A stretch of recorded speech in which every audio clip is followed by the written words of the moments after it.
It's a pleasure always to be in a campus and talking to students. तो आज मैं जो करने जा रहा हूँ यहाँ पे कोई हिस्ट्री का लेसन मैं आपको देने वाला नहीं हूँ. I am not going to teach you boring history. History is boring. But the thing about this topic is that it's not history. And it should be clear to you that yesterday, when the statue of Netaji was inaugurated at the heart of India's capital, at the center of the seat of power in our country, that means something. All the words spoken, the reactions that came in from around the world, from across the world, it should be enough to indicate that we're not really talking about history. Even if it is history, it has continued to impact, to influence our present day politics, our present day thoughts, our present day actions. So it's a very much live matter. It's not to be confined to history books. Now the big question is, although this happened yesterday, and it's a matter of pride, it's a matter of great happiness that the Prime Minister was there to inaugurate this statue, replacing, it's very symbolic, replacing the statue of the King Emperor, which was removed in 1968. So that's one direct comparison of the status, whose statue was removed and whose statue has been put there now. That's one thing. But the other thing is, why did it take so long? Well, one can always argue, give reasons that this is the 125th birth anniversary of Netaji, so this is the most opportune time. This is also the 75th anniversary of our independence. Now, that is one connection which I never forget to mention everywhere I go, is that the difference between Netaji's year of birth, which is 1897, and our independence, 1947, is 50 years. So, by a stroke of luck or divine intervention, or call whatever you want, whenever India's independence will be celebrated, the same year, Netaji's birth anniversary will also have to be celebrated. They cannot be separated. And this doesn't happen with anybody else. So the question is then, why now? Why so many years later, 75 years after India's independence, why did it take so long? And that's the reason why I chose to call my the biography as the untold story of an inconvenient nationalist. This is something we need to keep in mind. He is inconvenient nationalist. What I mean by it, I will explain it in the subsequent slides. मैं बहुत ज़्यादा time नहीं लूँगा. I will keep it brief, and then I will take questions from you. It's rather keep it interactive than me lecturing. So this is just a quick recap. What all did he do? 1947 is public, 1897, and the time he disappeared was 1945. So he had a span of 48 years. Out of those 48 years, his public life was barely 25 years. So in that span, he left so much impact. And these are the rare kind of people, rare kind of personalities that we have had in our country, like Netaji, like Swami Vivekananda, like Shankaracharya. They have remained in public life for a very short span of time, but even with that short span of time, they have left so much impact that centuries later, people still feel them, still feel the power of their ideas. So that is this kind of man. Now, he was, you know most of the story. He was born in Cuttack. In 1913, he came to Kolkata to study in the Presidency College.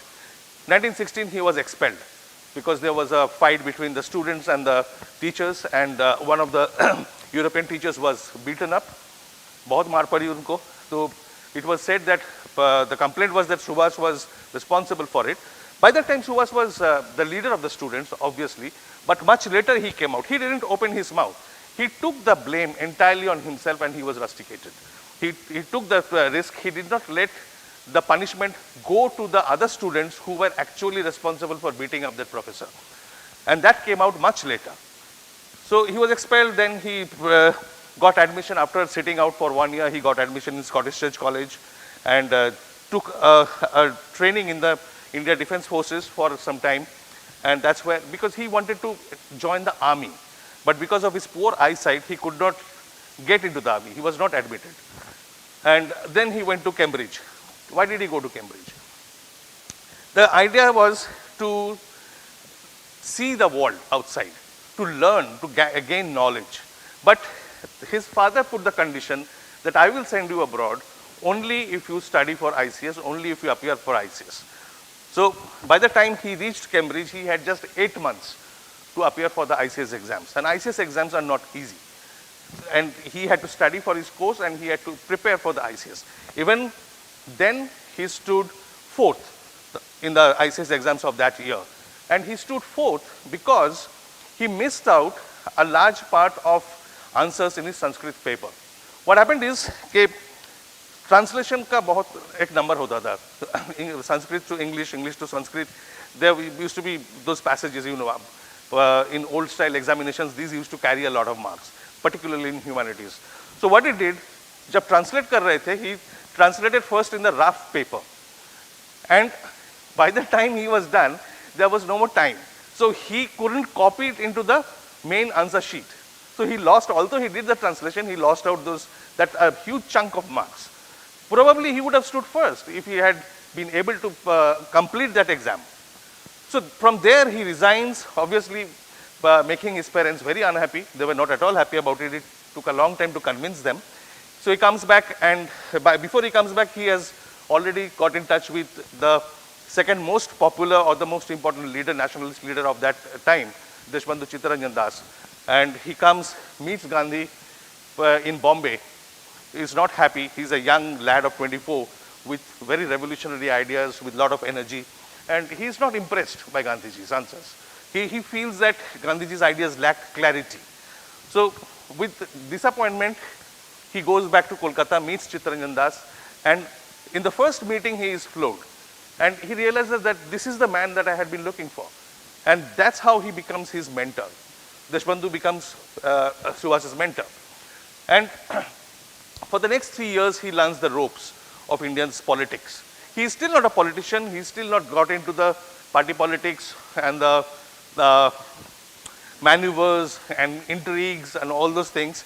But he was accompanying Chittaranjan Das everywhere as his secretary and learning the things. But started looking from very close quarters how decisions are made in the Congress, how the Congress was being organized, what Deshbandhu was doing. So it was a learning phase for 3 years.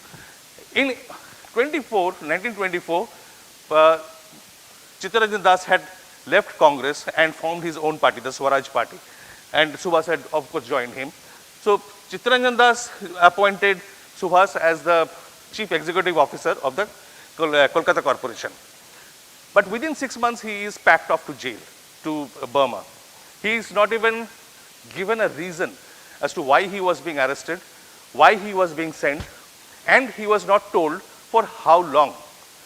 So just imagine, in those days, an ICS officer who has quit his job there, he did not join the ICS, but qualified, so his status is huge.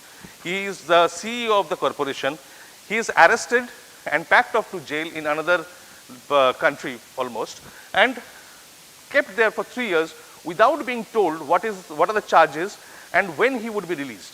So his health breaks down and all, so he comes back from there and joins politics, comes to Congress. This time he actually joins the Congress politics. And by that time, unfortunately, Deshbandhu was dead. So Deshbandhu is dead, he joins, and the first thing that happens is he got those 3 years in prison, which was enough to break anybody's mind and body. His body actually broke down. He was suffering from tuberculosis, and it took him many months to recover and come back to public life. But what he did, he utilized those 3 years to prepare himself mentally. So he studied a lot. He interacted with the other revolutionaries who were imprisoned with him. He understood how things happened and prepared himself. So by the time he was back, he was ready to take a plunge into politics. So he joins 1928. He goes to the Kolkata Congress. That year, the annual session of the Indian National Congress was organized in Kolkata. And by that time, he is very prominent. So this is Subhas Bose standing here. And that year's president, Motilal Nehru, Jawaharlal's father, and this is Subhas. This is Jatindra Mohan Sengupta, who was the most senior leader in Bengal at that time.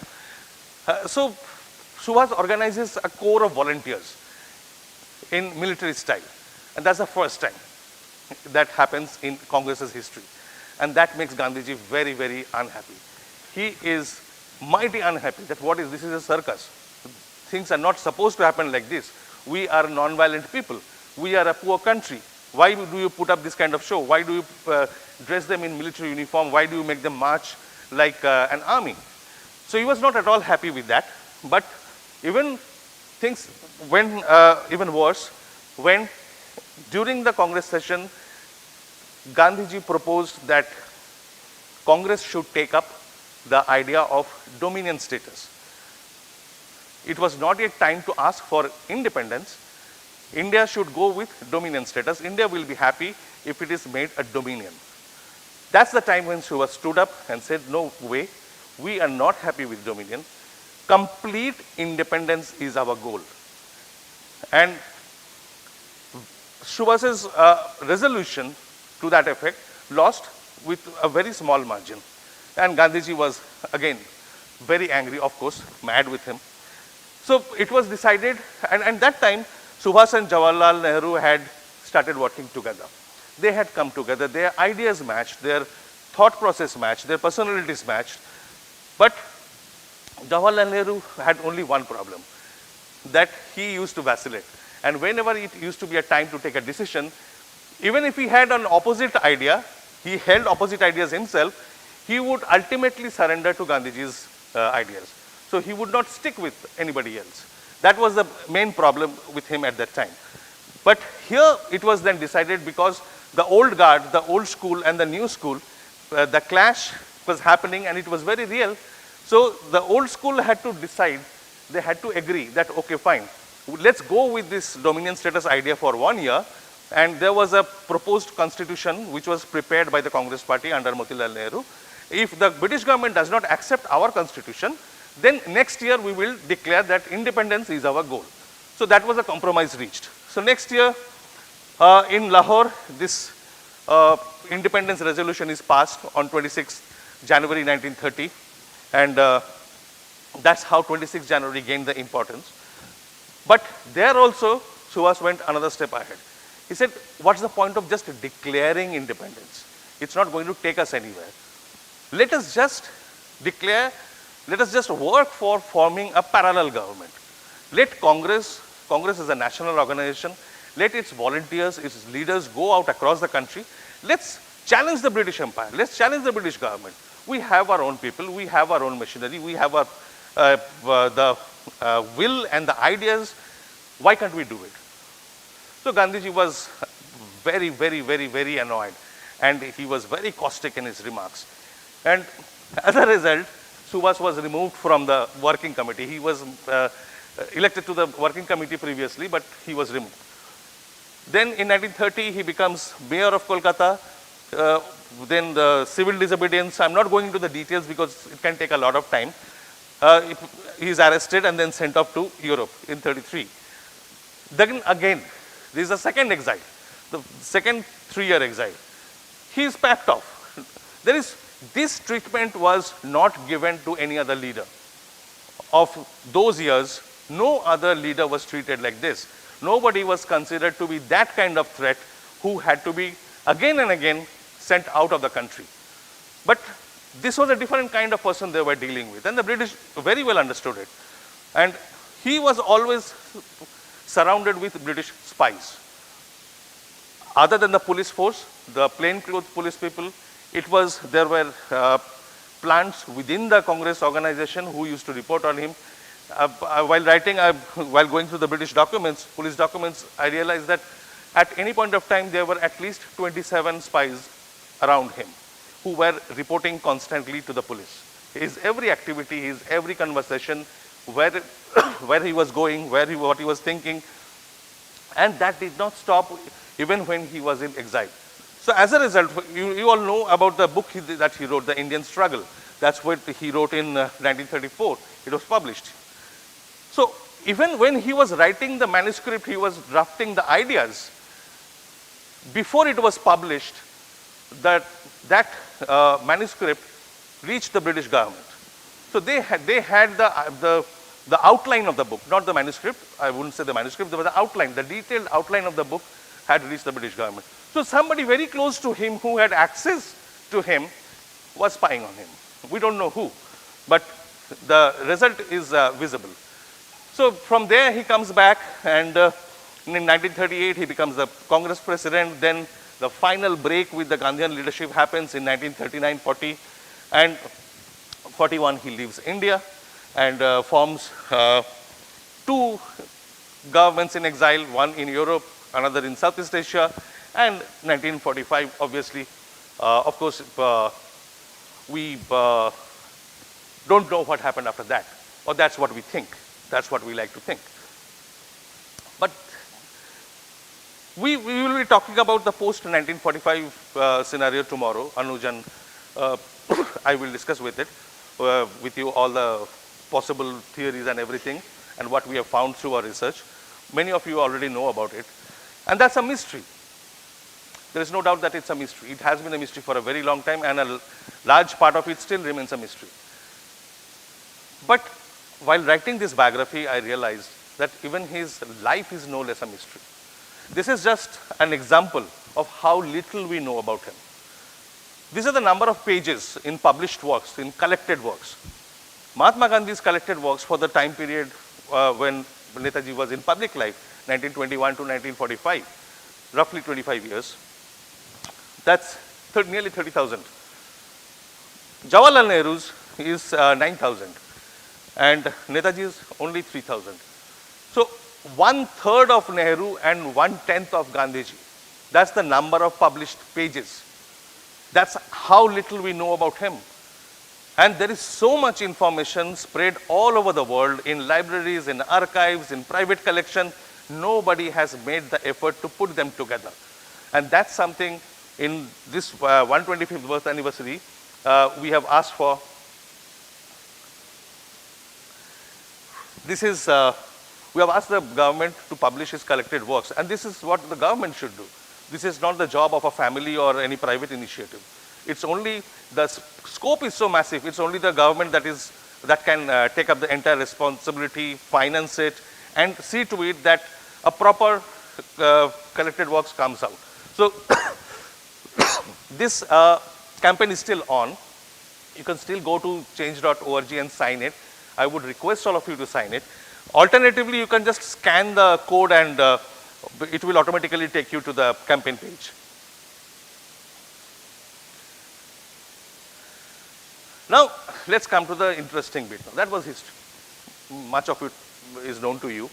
Now, let's face the difficult questions. Now, one of the first things, one of the central points that ran across all the TV debates yesterday, and the same thing happens every time the government does something about Netaji, is partisan politics. It happened on 23rd January. It happened last time when the Andaman Island was renamed. It happened when the Prime Minister hoisted the flag on 21st October from the Red Fort.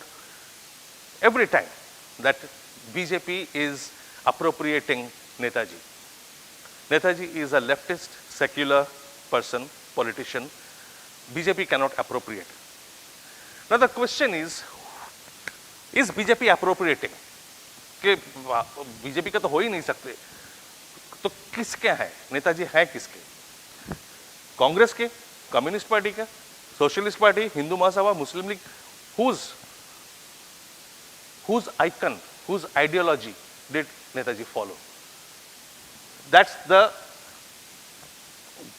burning question, the central question, and that has to be answered very properly and understood very properly if you don't want to fall. Today itself, a very prominent Congress leader tweeted in this. Yesterday, throughout the channels, all Congress and other non-BJP parties, they kept accusing. They were not celebrating the fact that a statue had been erected after so long in the center of the capital of the country. Their concern was that, oh no, ये तो BJP ने ले लिया इनको, अब हम क्या करें? So that was the concern. That was the hurt burning that was happening. And Now, let's go one by one. So was Subhas a congressman? Was he a Gandhian? Subhas was a congressman. From the start to end, he remained a congressman. There is no doubt about it. But it is also the truth that he was thrown out of Congress. And if he considered himself a congressman, even after that, it was because of the ideals that he followed. It did not have to be that he had to be a member of the Congress organization, the forerunner member of the Congress organization, spinning charkha and all that thing. That's a different interpretation. But speaking organizationally, in 1939, he was thrown out of Congress. Now, many people will say, whenever you talk about the Gandhi-Subhas clash, the first thing they will tell you, अच्छा, बकवास कर रहे हो, पर नेताजी ने तो गांधी जी को father of the nation बताया था, और तो ऐसे कैसे हो सकता है? How could they have any difference? Difference सबके होते हैं. There are inane arguments given. हाँ, बहुत सारे ओपिनियन एक साथ होते हैं. There are always difference of opinions between leaders and all. No, sir. Difference of opinion is one thing, but having completely different world view, completely different vision about free India, those are two very different things. So, ये एक narrative चलता आ रहा है for the last 75 years that Netaji ने गांधी जी को father of the nation बोला है. So, there was really no difference between the two. Now, I already told you that his first impression about Gandhiji, when he met him as a 24-year young lad, he was not impressed. He thought Gandhiji did not have clear ideas. Uske baad 1928, 29, 30, the clash increased, their distance increased. Personally, individually, he had a lot of respect for Gandhiji. He never hesitated to admit that it was Mahatma Gandhi who reawakened the political consciousness of the country. It was Mahatma Gandhi who reorganized Congress. जो एक elites, कुछ elites के restricted meetings होते थे, Congress used to be that some elites would meet in a pandal, they would argue, fight between themselves, pass some resolutions, go home. Some of them would join the legislature, be elected in the legislative assemblies and some municipalities when they were allowed. And that was it. And they would just keep asking, requesting the government that give us more power, give us more power, give us more power. Then when Gandhi came into the political scenario, he actually took that politics to the masses. पूरे देश में आम आदमी, आम औरत के पास पहुंच गए वो. That was his biggest contribution in 1919-20. There were many other things, many other criticisms about Gandhi, but that is one single aspect which nobody can take away from him. That was his biggest contribution. He brought politics to the door of the common person, the common man, and opened the doors of Congress for the common man to come and take part in its decision making, to raise their awareness. So Subhas never hesitated to acknowledge that and give him credit. But the difference, political difference of ideas was stark. So this is a letter. This is one of the examples which is lying in a foreign archive. Till today, this has not been published properly. So one of my friends went to Paris. In the Paris archives, she got it out from there. When Subhas was in exile in Europe, one of the very old politicians joined him there to recuperate. His health was not okay. He was suffering, and towards the end of his life, and they got along very well. That leader's name was Vittalbhai Patel, Sardar Vallabhbhai Patel's elder brother. And together they discussed politics. Together they talked about India's future, what needs to be done, what can be done, what should be done. And Vittalbhai Patel was so impressed with Subhas that on his deathbed, he gave a huge chunk of his property to Subhas so that he could use it for his political campaign, to take the idea of India's freedom outside, campaign for it, and spend it the way he deemed fit, spend it the way he wanted to. So that was a donation entirely to Subhas. In his will, he left that property in his name. Now, this is a letter, not a letter, this is a joint statement issued by Vittalbhai Patel and Subhas Bose from Vienna on 9th May 1933. And this is the language they are using, that this is the time when Gandhiji had withdrawn the civil disobedience movement and said that we are not going to do anything, Congress is not ready, the country is not ready, we are not non-violent enough, there is too much violence all around, we cannot fight the British under this kind of mindset, under these kind of situations, circumstances, and so let's just do constructive activities. What is constructive activity? Spin the charka, stop people from drinking alcohol, and Harijan Seva karo. So this is constructive activity. ऐसे हमारी आज़ादी आ जाएगी और कुछ मत करो, कुछ ज़रूरत नहीं है. So from Vienna, these two, one very young person and one very old person, they got together and issued this statement that the latest action of Mahatma Gandhi in suspending the civil disobedience movement is a confession of failure. As far as the present method of the Congress is concerned, we are clearly of opinion that as a political leader, Mahatma Gandhi has failed. The time has therefore come for a radical reorganization of the Congress or on a new principle and a new method. So this is a clear statement. One cannot get clearer than this, that they are telling Mahatma Gandhi that as a political leader, you have failed. We need a new organization. We need a new method. We need a new leader. This is clear. So for those who love to say, oh, but he respected him. So of course he respected. Respect, हम सभी बड़ों की इज्जत करते हैं. कोई बड़ी बात नहीं है उसमें. But that does not mean that I subscribe to the other person's, my elders' thoughts, principles, and beliefs. That was Gandhiji. And similarly, like when the fight happened, when the final fight between Netaji, between Subhas Bose and the Gandhian leadership happened, he is writing this to his nephew about Jawaharlal Nehru. जैसे गांधी जी के बारे में बोलते हैं लोग, पुराने जो चलता आ रहा है, the old narrative. This is the established narrative, and it has gone so deep down in our minds that we have forgotten almost to ask questions. We have taken these as axioms. These are established, self-established truths. Netaji ने गांधी जी को father of the nation बोला था, full stop. आगे हम सवाल करना भूल गए हैं. But when you peel off the layers one by one, a very different truth comes out. And that is the truth that you should be acquainted with. अगर गांधी जी के साथ ये है, पंडित जी के साथ क्या है? They were great friends. Subhas Bose and Jawaharlal Nehru were great friends. झगड़ा तो होते रहते हैं. अब हाँ भाई, झगड़ा तो होते रहते हैं, पर किस तरह के झगड़ा? I mean,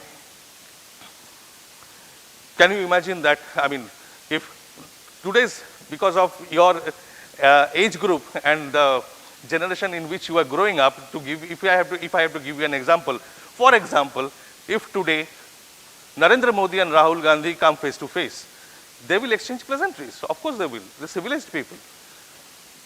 But does that mean that they will ever walk together? Can you even imagine it? So don't say that they were friends and they were thinking alike and so they would have gone fine, everything would have been fine. Don't tell me that. Of course, yes, there is some truth that they had gone together to a great extent. But when the push came to shove, Subhas went ahead, Jawaharlal stepped back to stay with Gandhian philosophy, to stay with Gandhian ideas. None of them were ready to break with Gandhiji. And this is what at that time Subhas was writing to his nephew, that nobody has done more harm to me personally and to our cause in this crisis than Pandit Nehru. What more do you need? Do you need a bigger certificate than this? Panditji was giving it back. So he was writing to one of his colleagues that Subhas has gone off the rails and has been behaving badly in many ways. What do you mean by behaving badly in many ways? I mean, this is a school student or college student. Apart from principles and politics, Subhas's methods of work are difficult to put up with. So he is raising a lot of questions about Subhas's mode of operating, his ideas. So at the same time, Subhas, what is he saying about Gandhism? this latest phase of Gandhism with its sanctimonious hypocrisy. This is a very, very strong language, very strong language. This latest phase of Gandhism with its sanctimonious hypocrisy is sickening to a degree. One is forced to wonder which is a greater menace to India's political future, British bureaucracy or Gandhian hierarchy. Please understand, इसको समझिए आप. ये जो comparison है बहुत खतरनाक comparison है. At one stage of his political career, Subhas Bose is throwing the question कि आजाद भारत के लिए कौन सा ज्यादा खतरनाक है, which is a bigger risk, the Gandhian hierarchy or the British bureaucracy? This is a very deep fundamental question.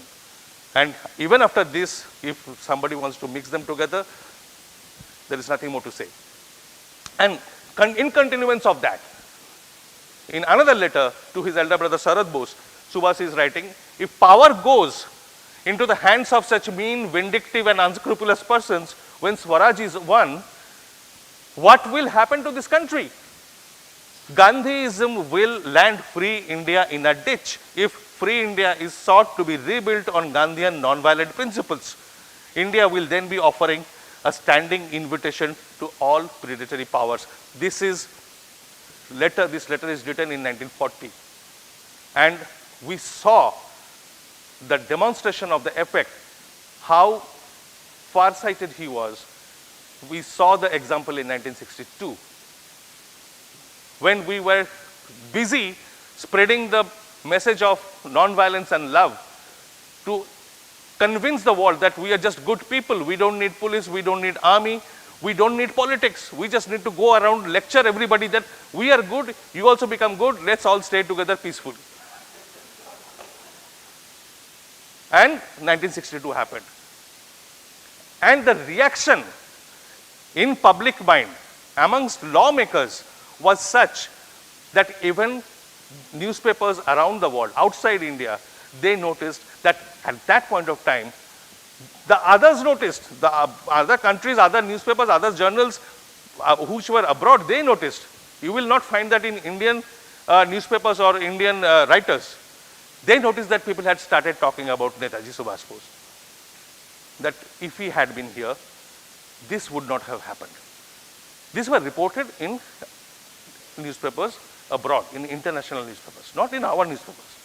Our historians will not tell you this story. So this is the real nature of their relationship. And this is a cartoon. This was done during the 1939 annual Congress session, Tripuri Congress session, when Subhas Bose was compelled to resign. And Chakravarti Rajagopalachari, who made a very strange remark, that he compared Subhas Bose with a leaking boat, and Mahatma Gandhi's boat as the proper one where everybody should take shelter. Everybody should take Mahatma Gandhi's boat. So this cartoon shows that Rajagopalachari is trying to get into Mahatma Gandhi's boat and Subhas Bose is pulling his leg to get onto his. And so he is shouting, just leave me, chhod do mujhe. So these are the differences, these are the real underlying political feelings. So when Subhas Bose was finally thrown out of Congress, this was 1939, he was forced to resign. But in 1939, later in 1939, this resignation happened in April. But in August, September 1939, he was actually suspended.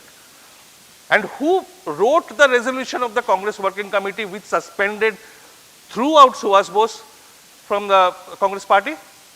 It was Mahatma Gandhi. If I tell you just like that, most people will not believe me. They will contest me, they will attack me, they will say you are making up stories, fantasy stories, you are not telling the truth. This is Mahatma Gandhi's statement in the newspaper. Subhas Babu resolution was drafted by me, and he justified that not to take action would have amounted to abdication of primary function. What is the primary function? To throw that man out of the party?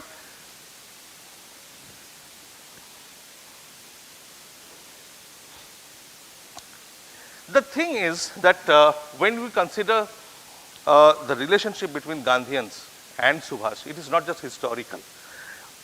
The crux, the center of that conflict was that the Gandhian High Command, the the people whom we call the Gandhian High Command, Jawaharlal Nehru, Sardar Patel, Raja Gopalachari, Kripalani, there were many more, Shankar Rao Deo, many more. They all built their political stability and career around Gandhiji. If you think I will be blunt, none of them had an independent existence, political existence without Gandhiji. And that was the key difference with Subhas Bose. Subhas Bose's political career was built completely outside Gandhi's zone of influence. And he was the only person who stood outside the Gandhian zone. जो लक्ष्मण रेखा है सारे बाकी सारे लक्ष्मण रेखा के अंदर है. Subhas Bose was the only person standing outside. So they could not have gone together. They could not have collaborated beyond a certain point. And when Gandhiji did not remain, when Gandhiji disappeared from the scene after his death in 1948, did the Gandhian coterie, did they stick together? No. They all scattered because Gandhi was absent. There was no balancing, holding power. So Kripalani went out, Rajagopalachari went out, Patel and Nehru fought. They couldn't stay together anymore because the cementing factor was Gandhi. They were dependent on Gandhi. Gandhi vanished, they scattered. Subhas's case was very different. He built his own political career without the help of the Gandhian High Command or the influence of Gandhi. And this is something which at the fag end of his life, Pandit Nehru had to admit.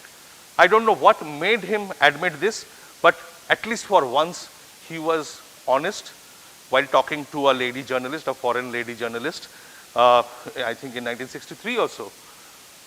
I don't know if it had been a male Indian journalist, if he would say that, admit that, but he did finally. And he said that it is true I did let Subhas down. That's a very big statement. It is true I did let Subhas down. I did it because I had realized that at that stage, whatever one's views might be, the way India should develop, Gandhi was India. Gandhi was India for Nehru and for the other Gandhians. For Subhas, India was India. Gandhi was not India. Gandhi was a venerable politician, leader who could be respected, loved, but he was not India. India is much bigger than that. But for these people, Gandhi was India. And that's why they depended on Gandhi for everything. And he made this striking admission.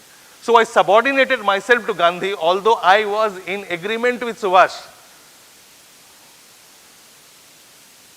मैं सुभाष के साथ सहमत हूं, पर मैं उसके साथ चलूंगा नहीं, क्योंकि मुझे गांधी के साथ रहना है. Does that even make sense? Does that tell you about a thinking, principled person? So again he repeated, I suppose it is right to say that I let him down. That's Subhas and Gandhian. Did it end there with Subhas's disappearance? No. In 1940, it continued. And that is why the first question I raised, that why now?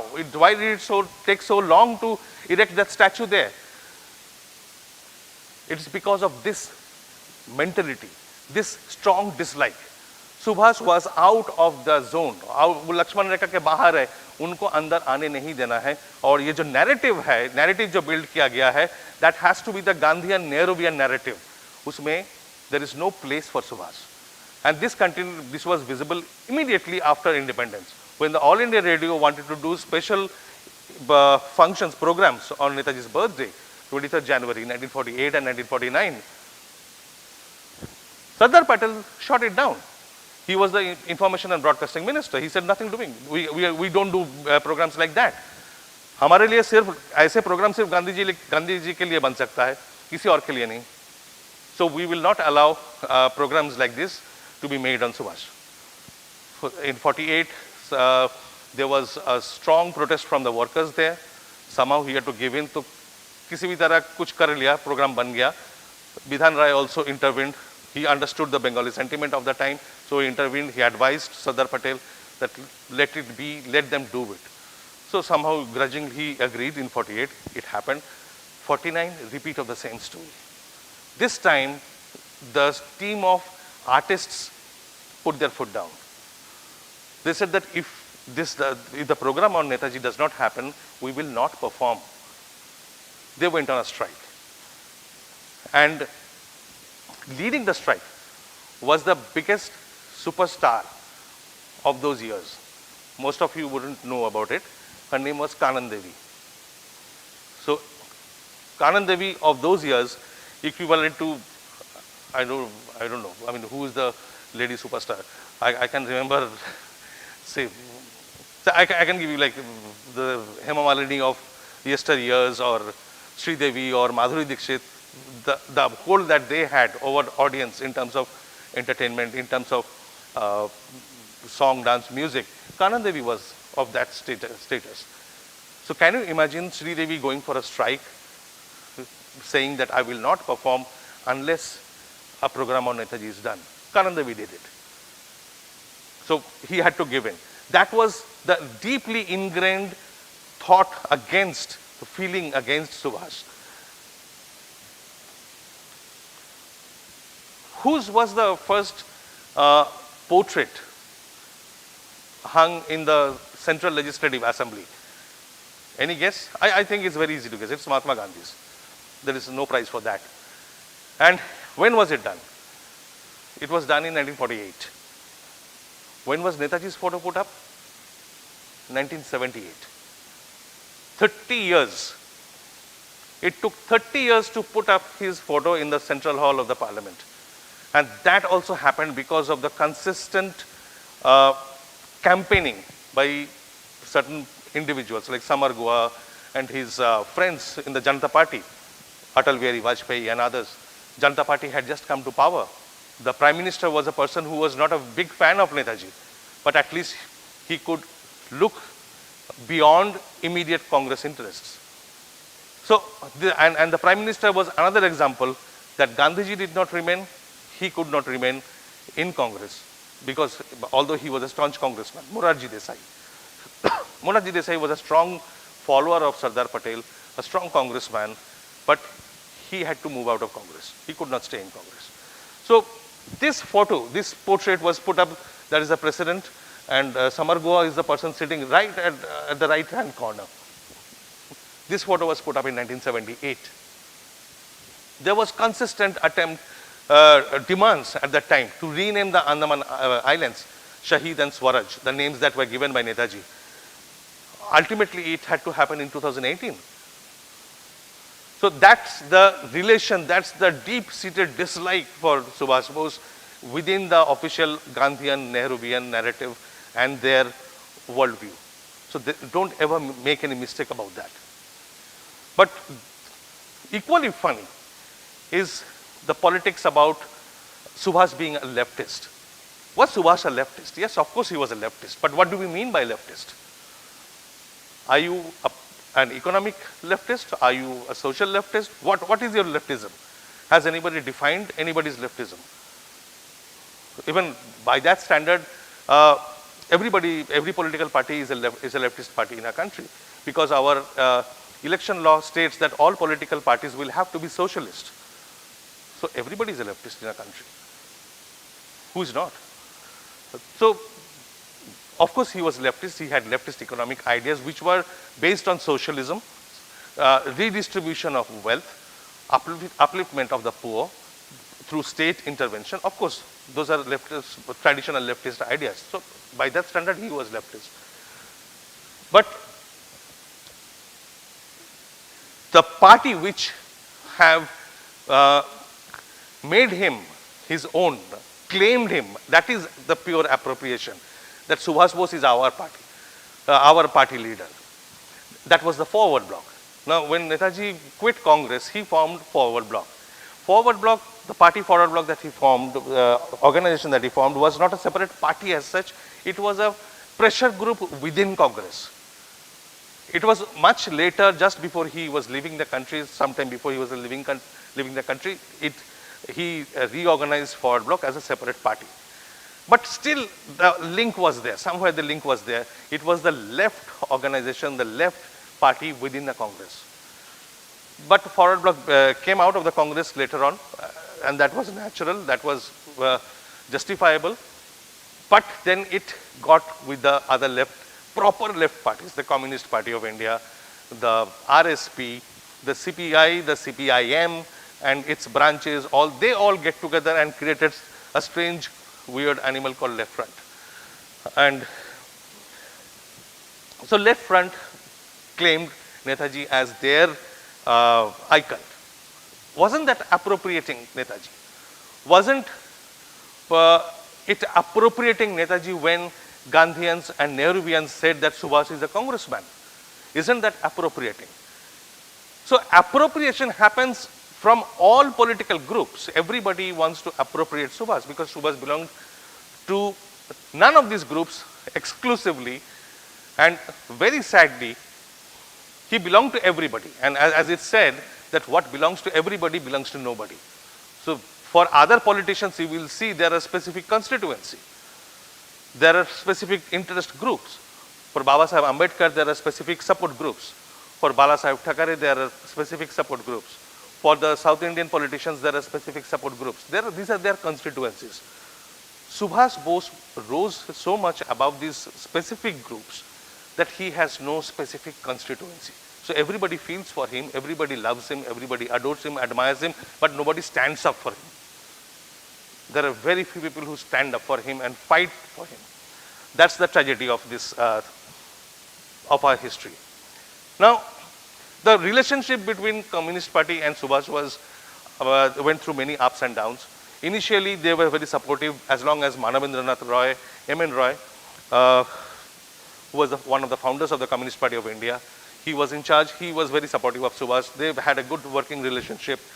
And their relationship was so good that for some time, even the British government suspected that Subhas had become a communist. So this is a very curious line which Subhas wrote from Mandalay jail to his elder brother, that my political complexion is not so red as some interested and malicious people have led the government to think. So he is clearly declining. He is clearly denying the fact that he has any communist inclination. And again he writes sometime later that if I had the remotest intention of, and this also shows his attitude, his feelings for Indian communists who left India and became leaders, global leaders of revolution. So India did not matter anymore. They had to bring in revolution across the world, be it Mexico or be it Chile, be it USSR, be it Germany. Revolution had to be brought globally. Let whatever happened to our own country, it doesn't matter. If I had the remotest intention of becoming the Bolshevik agent, I would have jumped at the offer made and taken the first available boat to Europe. I could then have joined the gay band who trot about from Paris to Leningrad, talking of world revolution and emitting blood and thunder in their utterances. सब मुंह बोली बात है, मतलब हम तो ऐसे बात करके हम revolution ला देंगे पूरी दुनिया में. But I have no such ambition or desire. So this is again as clear as one can get. And for a time, they came close, the Communist Party and Subhas came close based on certain programs, that certain things had to be done, and they were thinking alike. But there was always an undercurrent of distrust. The Communist Party was very worried that Subhas was addressing the same constituencies which they wanted to capture. कौन थे ये लोग?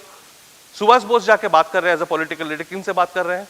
Labour union से बात कर रहे हैं, student से बात कर रहे हैं, यूथ से बात कर रहे हैं. He is trying to organise the youth, organise the student, trying to make them a militant force. उनका सुभाष का प्रोग्राम क्या था कि he was not always supporting the revolutionaries, he was admiring them, he was talking very well about them, but he was also scolding them. Okay, what are you guys doing? You have tremendous potential, you have tremendous courage, but tell me, show me one country जहाँ पे 2 bomb और आधा पिस्तौल लेके कहीं you could have driven away a foreign power like the British Empire, such a powerful guy, such a powerful empire. So organize yourself, wait for the right time, build an underground organization across the country, students, youth, labor, farmers, bring them together, teach them discipline, train them properly, get arms, then rise at one moment. And this is what he was very close to do just before he was arrested in 1940. तो ये उनका plan था, and this was clashing with the interest of the Communist Party, because the Communist Party also wanted to capture the youth, the students, the labor, the farmers. So they were not happy about it. They were not very happy. And when Subhas went out and joined the Axis, took the help from the Axis, he didn't really join the Axis bloc. He took help from them because the Axis bloc saw the potential in him and agreed to help. Then their real color came out. So Tojor Kukur and all those, you know. I mean, this is Subhas Bose. This is a Japanese general riding a donkey with Subhas Bose's face. And Subhas Bose as a spokesperson of the Nazi government. That's with Marshal Bose. That's how he was lampooned. He was given names. He was lampooned. He was called names, told the worst of things, and then today again they turn around and say that no, we made a mistake. He's our hero. But scratch the surface. Always scratch the surface. In 1997, the centenary year of Netaji, the Bengali mouthpiece of the Communist Party of India, Marxist CPIM Ganashakti, they brought a special issue on Netaji. It was all praise, all the top leaders, Jyoti Basu, Harkishan Singh Surjit, Nambudiri Pad, name any top leader, all of them were there writing. Everybody full of praise. But at the end of every article, there was one paragraph which started with but. सब कुछ अच्छा है, but he went to the Axis powers. क्या हो जाता अगर वो लोग हमारे देश में आ जाते? If British had lost and if the Germans and the Japanese had come to rule our country, तब क्या हो जाता? कहाँ जाता हमारा world revolution? So that is, you scratch the surface whenever you talk to leftist, any leftist. And I'm not casting any personal, any individual aspersion on anybody. I have been a leftist myself, so I know how it works. Many of you are from Vishwabharati here. I am a student of Vishwabharati, and it was the fort of the student wing of the Congress, and there I was with the SFI. So I have my experience. Now, so we are covering the political spectrum, so why should I leave out the Hindutwas? There has been a recent phenomenon, a recent development, saying that Netaji was an Islamist appeaser. And this has come from the political right, from the extreme political right. They are not happy with anything, unless somebody like almost dresses like a Naga sadhu and says continuously, keeps chanting mantras, they are not happy. So even Netaji is an Islamist appeaser. Why? Because he changed the national anthem from Vande Mataram. He was not even happy with Jana Gana Mana. He had to write it in Hindustani. He recommended Hindustani as the national language, as a national link language. So all these are pointers that he was appeasing Muslims. They failed to see the big picture that one man in such a short span of time, going out of his country, could organize such hundreds of thousands of people around him who forgot to think about their religious creed, who forgot to fight in the name of religion.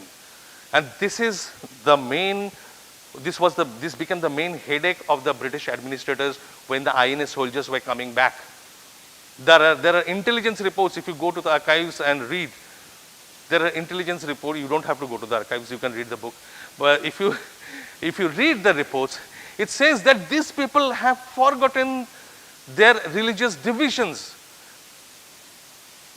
That did not mean that they were deracinated or de-religiosized, or use any fancy term, whatever you like. They were religious, they were deeply religious. All of them were. But it meant something different.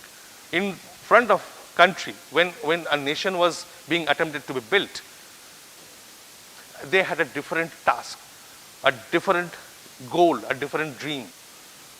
And playing up religion to make an obstacle to reach that goal was not acceptable to these people. That is one side. The other side is people who make these kind of charges today are talking with the benefit of hindsight. The way religious extremism, Islamic fundamentalism have developed from the 1970s, no one, not a single person in the 1930s or 40s or even in the 50s could have foreseen that.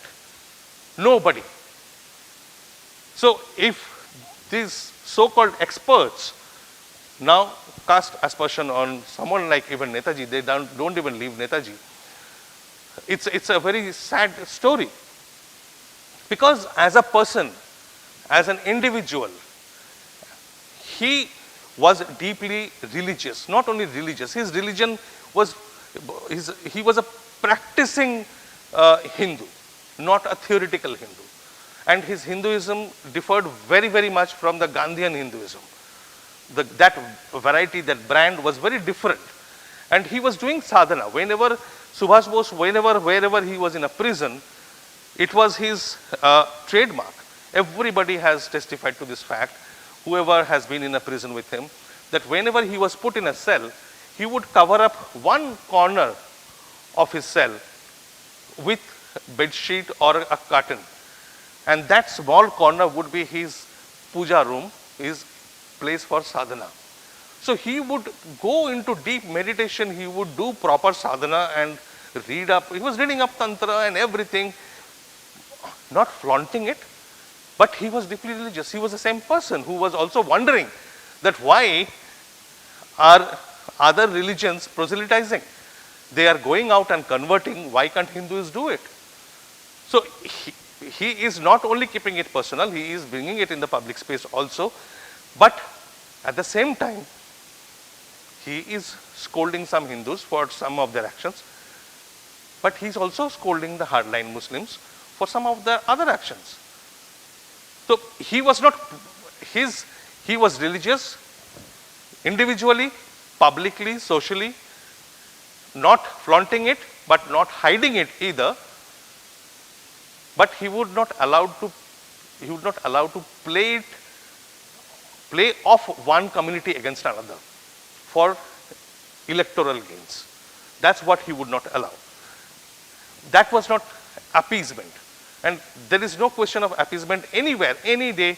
Give me one example, I will give you an explanation why there was a reason for nation building. Whatever he did for nation building.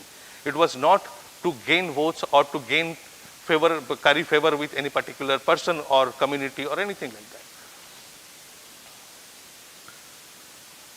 Now this is the biggest and the most critical factor.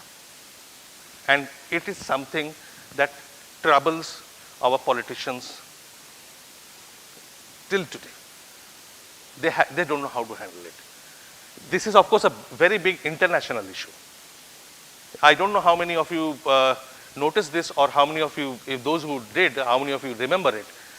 In 2019, in a press conference in the US, an assistant of I think Republican senator, he's a Bengali fellow. He wore a T-shirt that had Netaji's photo in front, and I'm talking of 2019, right? There was a hue and cry in the American media saying that how can US senator's political aide, political assistant wear a T-shirt with the face of an Axis collaborator, a Nazi sympathizer. That rabid reaction happened in 2019. So just imagine what would have been the reaction if he was around after the Second World War. This is something really, it runs deep around the world in the Western democracies, much more than we realize. One of our friends who was writing a fictional book on Netaji and his post-1945 life, and he approached a publisher in the UK. I have his email still, that email from the publisher. So my friend forwarded it to me. They loved his book. They loved his writing. They loved the story. But they say we cannot publish it. Because Subhas Bose as a character is detested in our country. And these are words I am not creating. These were words of the publisher, the head of the publishing house. So that's still, we and our people like us in our country, the elite intellectuals who mostly are either Congress or left oriented still, we love to impress the Western world. We are never courageous enough to make our own stand, take our own stand and make them show our point of view. That the justification of Subhas Bose taking the help of the Axis bloc, what was the truth? Was he sympathizing with their inhuman behavior, with the Nazi behavior? No, absolutely not. He was probably not even aware of the Holocaust, the time when he was there. He was kept isolated. He was focusing on one particular aspect. Of course, there was racism. Did he speak out against racism? He did. Right from 1933, he spoke to the powers in those countries. On their face, he protested, he condemned, and wherever he came across any such instance of racism, he never kept quiet. He stood beside the students who were being persecuted. He stood beside the Indian political workers who were being persecuted, and he raised his voice, wrote letters, met the leaders of those countries, never kept quiet. So don't tell me that he was collaborating with the heinous activities of the Nazi or the Axis bloc. So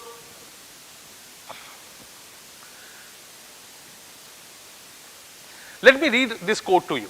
It's fascinating. It's a quote about Mussolini. Subhas Bose went to the Axis power and he is called an Axis collaborator by the Western intellectuals, and we are very happy. हम मान लेते हैं, वो बोल दिया, उन्होंने बोला तो सही बोला होगा. जो गोरे बोलते हैं तो सही बोलते होंगे, हमें क्या पता.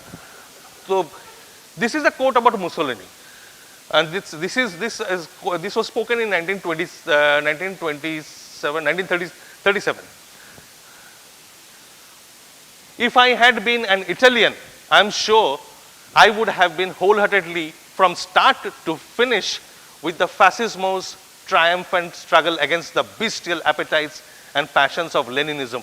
बहुत पुराना सा अंग्रेजी है.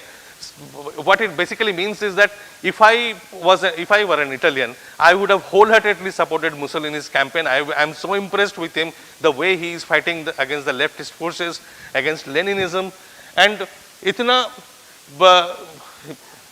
he is so I could not help being charmed, as so many other people have been, by his gentle, simple bearing and his calm, detached poise. I mean, आसमान पे चढ़ा दिया है मुसोलिनी को. कौन है ये बंदा? Any guess? कौन है? कौन हो सकता है?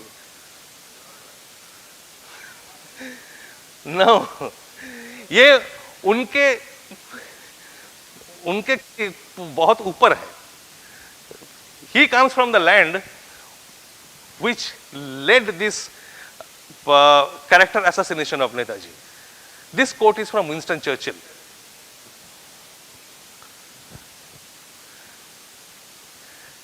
How did this guy Mussolini come up as a political leader? He was recruited by one of the British diplomats with a weekly fee, and that's how he came up as a politician. And the politician who recruited him also wrote India's constitution for 1935. So these are the people who have brought them up, and when they turn against them, try to help India, they have a problem. That's international politics and diplomacy. This is one of Netaji's letter in 1934, I guess, writing to Franz Theophilder, one of the National Socialists, one of the Nazi leaders in one of the ministries in Germany, writing in very strong language, protesting कि ऐसा अगर आप करते रहोगे, we have no future relation. India will not have any future relation with Germany. This was the, in short, the thing about Netaji being an Axis collaborator. Now, before I end, just एक दो छोटे point मैं आपको बताना चाहूँगा, and then I will take questions if you have questions.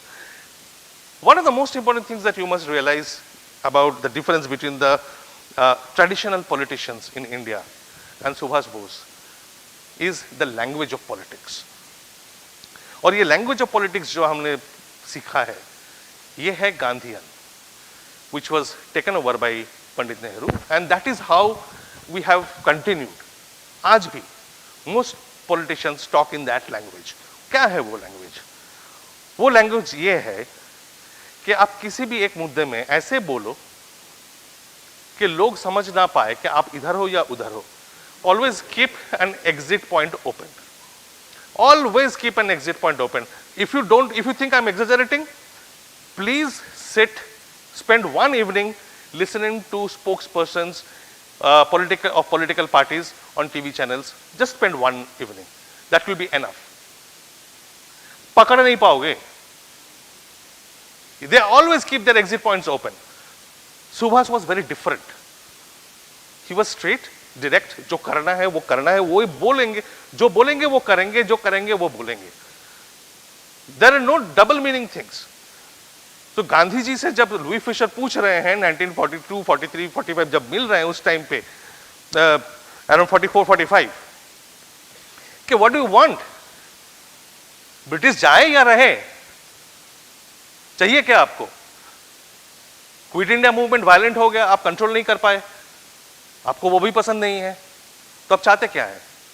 तो गांधी जी बोल रहे हैं मैं तो चाहता हूं कि अंग्रेज आज ही देश छोड़ के चला जाए, पर मैं उनको एम्बैरस नहीं करना चाहता हूं. ठीक है ना? अब जब आप घर जाएंगे, रात को जब सोएंगे, just try to think of what this means. And in contrast वहां पे खड़े होके सुभाष बोस बोल रहे हैं कि भगाओ इनको, तो वो पसंद नहीं आ रहा उनको. कैसे बोल दिया भगाओ, हम नॉन वायलेंट है भाई. So what does that mean? And the other thing was also Subhas का जो formula था, which came back as a electoral campaign in 2014. It was first given by Subhas Bose in 1939. India first. India must think of her interest first. पहले हिंदुस्तान की interest, बाद में हम देखेंगे और क्या है क्या नहीं है. दूसरे देशों में अंदर क्या हो रहा है, their internal politics is their headache, it's not our problem. Why should we go on as a preacher, as moral guardians around the world? Every country have their own set of problems. It is up to them to decide how they want to deal with it. Why should we teach them, preach them, and pretend that we are the know-alls in this world? Let us first get our own independence. पहले हम आजाद तो बने, फिर हम सिखाएंगे USA को कैसे अच्छा इंसान बनना है. हम खड़े नहीं हो सकते एक अंग्रेज के सामने और हम यूएस को जाके वहां बता रहे हैं कि अच्छा इंसान कैसे बनना चाहिए. So his politics of language was very different, and that set him apart from the entire gang. And that ये इतने सारे जो divisions है, इतने सारे जो differences है, ये आज भी इनके दिमाग में है. That is why they still can't wholeheartedly accept him. They can't ignore him because Subhas Bose is perhaps the only example in this world who have been institutionally, officially ignored and still being remembered by millions of people. तो इनको समझ में नहीं आया है कि इनको suppress तो करने की कोशिश कर रहे पर बंदा जाता नहीं है, करे क्या? जितनी बार हम इसको हटाने की कोशिश कर रहे हैं उतनी डबल फोर्स लेकर आप वापस आ जाते हैं. So they can't ignore him, they can't accept him. So he is like Trishanku, they have kept him somewhere in between. So this is also one of the reasons why we still don't know officially the official acceptance about the truth of his disappearance has not come yet. This is one of the reasons. They don't know how to handle, not yet. He was way ahead of his time. He did things that इन लोगों को समझ के बाहर है कि हम handle कैसे करेंगे. This is again, I'm just sharing just for lighter moments. This is the cartoon. This how desperate was Gandhiji to get friendship. So he is trying to get India and Britain married. During the Vijayadashmi, so we hug, we kolakuli bolte hai Bangla mein. And so that's the viceroy. He won't budge. He won't bend down. Gandhiji is trying to get him down and give him a hug. He won't budge. So that was how desperate they were. When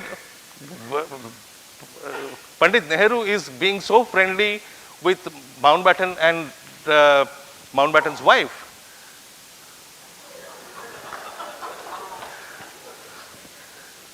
so what's the name Netaji used? Most people don't know. Netaji gave a name for Mountbatten. Mountbatten was known for his, apparently for his expertise in amphibious warfare. So Netaji gave him the name properly, an amphibious monster. आपको लगता है वो बंदा जब India में आके viceroy बना, he would have any softness or show any kindness to Netaji? ये और बात है that अगर नेताजी होते उस समय हमारे देश में तो ये आते ही नहीं है, इनको आने की जरूरत ही नहीं पड़ती. Because of this, because of the IIT trials. And this is another sore point for the Gandhians. The impact, ये जो फोटो है ना, ये लाहौर की फोटो है 1946. तो 3 जो IIT सोल्जर्स थे जिनका रेड फोर्ट में ट्रायल हो रहा था, when they reached Lahore, this was the crowd, some few lakhs, who gathered there on their own. Nobody brought them. किसी ने लिफलेट नहीं बांटा, किसी ने अनाउंस नहीं किया. इनको पता चला आ रहे हैं, बस उसके लिए these people gathered at the Lahore railway station. 46, आज की लाहौर की सोचिए, आज भी लाहौर ऐसा ही होता शायद. तो this impact not only scared the British, they scared the Congress too. And they wanted to take benefit, they wanted to exploit the situation. ये हमने conundrum में बहुत डिटेल में लिखा है, ये बायोग्राफी में भी मैंने डिटेल में लिखा है. आपको फुर्सत मिले तो पढ़िएगा. It will take time to explain every nitty-gritty, but the crux of it was that the British were equally interested in suppressing this movement as the Congress was. The Congress wanted to take as much benefit as possible because उस time पे election होने वाला था. 1945-46 elections हो रहे थे central legislative assembly और provincial assemblies के लिए, जिसके बेसिस पे फिर इंटरिम गवर्नमेंट बनेगा. तो इलेक्शन जीतना है. 45 में बाहर आए हैं सारे जेल से. By in 45 June the leaders were release. Till that time everybody was in jail. तो कांग्रेस के पास कोई वो नहीं था, एजेंडा नहीं था, करेंगे क्या. In September 1945 Congress working committee के मीटिंग हो रहा है. वहां पे Sardar Patel is whining saying that इन लोगों ने बोला था कि अब जंग खत्म हो जाएगा तो आजादी दे देंगे, अभी कुछ बोल नहीं रहे हैं. And this, I'm not joking, I'm not making this up. These are all published records. 45 September, तब तक कोई एजेंडा नहीं है. क्या करना है except constructive activity. Spin the charkha, khadi बनाओ, आजादी के जंग लड़ो खादी के साथ. तो that was the situation. ये this repercussion of the people, this scared the British. They realized that they had lost the loyalty of the Indian soldier. They could not trust the Indian soldier anymore. वो हाथ से निकल गए हैं. And जो world war लड़के वापस आ रहे हैं, तो एक तो है आईएनए के सोल्जर्स, दूसरा है ब्रिटिश इंडियन आर्मी के जो इंडियन सोल्जर्स हैं, who were being decommissioned and they were being sent back to their homes in the villages. So they had seen the INA soldiers. They were deeply influenced. जो army में तब भी है, a big chunk of them are influenced. They are impressed. They are helping the INA guys. So the British authorities realized that we have lost the grip. We have lost our main weapon with which we were controlling this entire subcontinent, this entire area. उसके बाद immediately जो होता है Royal Indian Air Force और Royal Indian Navy में mutiny. Unthinkable. तो इतना volatile, इतना वॉल्केनिक सिचुएशन है दैट लंदन में a group of MPs go to meet the prime minister Attlee, उनको सीधा सीधा साफ साफ बोलता है कि देखिए भाई हमारे साथ बस दो ऑप्शन है, या तो हम खुद अपने आप निकल के आ जाए या ये लोग हमें लात मार के वहां से निकाले, आप बताओ आपको क्या चाहिए। और इनको ठंडा, ये जो मूवमेंट चल रहा है, रॉयल इंडियन नेवी का जो इतना वॉल्केनिक सिचुएशन है, लोग मर रहे हैं, गोली चल रही है, राइटिंग हो रहा है, आईएनए ट्रायल्स के अगेंस्ट जो प्रोटेस्ट चल रहा है पूरे देश भर में, इनको ठंडा करने के लिए कौन आया जमीन पे, कौन उतरे? पंडित नेहरू, सरदार पटेल, महात्मा गांधी के अभी शांत हो जाओ, नॉन वायलेंट हो जाओ, आजादी आ जाएंगे, हमें बात करने दो, तुम लोग डिस्टर्ब मत करो। That's the kind of leadership we have had, who would, for the requirement, for the temporary benefit, would stoke the passions, but when it comes to the crux, would always desert them. ये बहुत बार सुन चुके हैं आप लोग सभी, I am quite sure, but I would just, for the sake of completion, I will play this because it's always a pleasure to listen to this. This is Baba Saheb Ambedkar telling BBC why he thought Attlee ran away so fast. ऐसा क्या हो गया? 1945 अगस्त में तो जंग खत्म हुई, 1946 के एंड में ऐसा क्या हो गया that 1947 के उसमें they had to declare, 1947 January, February में Attlee had to declare that the British will leave by June 1948. That is February 1947. That announcement comes from Attlee. And within 3 months, that entire calendar schedule is revised. And Mountbatten says, nahi, 48 June nahi, we are leaving in August 1947. Kya ho gaya? I do not know how suddenly Mr. Attlee agreed, to give independence. That's a matter of secret which Mr. Attlee one day, I think, will disclose in his autobiography, how he came to do that, because nobody ever expected. It is such a sudden change of front. Nobody ever expected.